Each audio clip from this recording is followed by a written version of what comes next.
Amazon signed an executive order fast-tracking the production of artificial intelligence, but it's still unclear how AI may impact people's jobs and whether we'll see AI replace humans. That may be true for some white-collar jobs, but despite conventional wisdom, it's looking as though AI may help blue-collar work, not make it obsolete. To set the record straight, someone who knows so much about artificial intelligence, Aaron Slodov, the founder and CEO of Atomic Industries. Aaron, thank you so much for joining me. Thanks, Batya. Thanks for having me.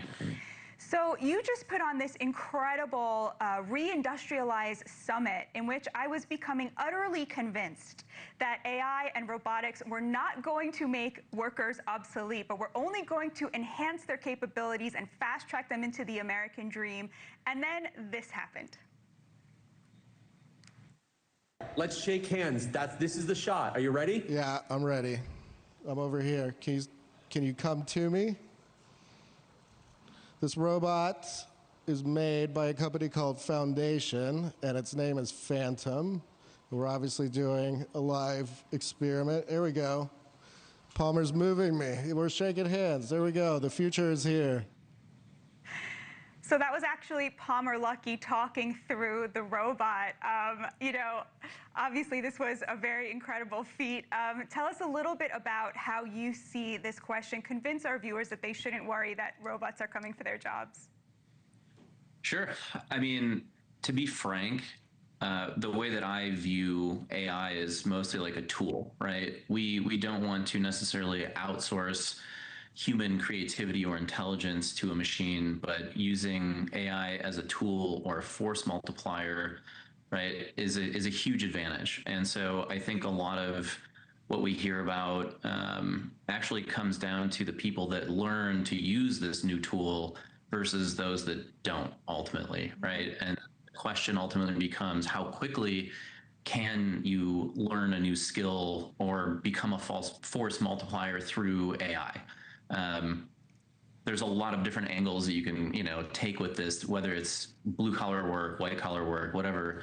But ultimately, when you have the whole of, human knowledge at your fingertips, the big question for manufacturing and physical economy kind of jobs and work become, how do you actually transfer experience? Because sitting on, a factory line or learning how to use a CNC machine is not something that you can just look up on ChatGPT, right?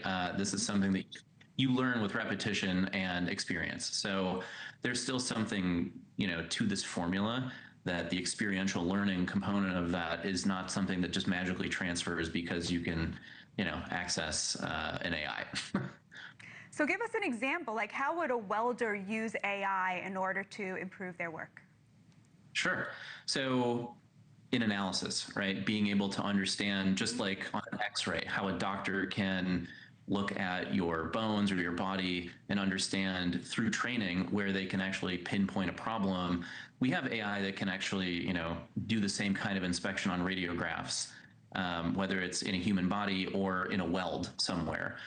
This is something that welders typically, right, take a lot of time to ultimately perfect, but they have to take their welds through, an X-ray basically. So is that something where we could actually accelerate how fast they can ultimately move from one job to another using an AI to do inspection?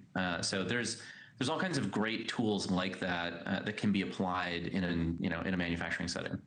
And how useful are the executive orders that the president signed today?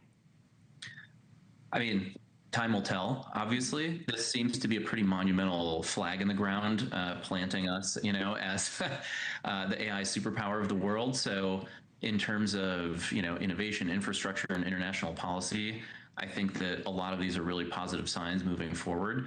One of the more interesting things that I personally found was the heavy emphasis on the number of skilled trade workers to actually, support the infrastructure needed to do this, right? Electricians, welders, all of the kind of foundational level work that actually is going to be required to build out this infrastructure.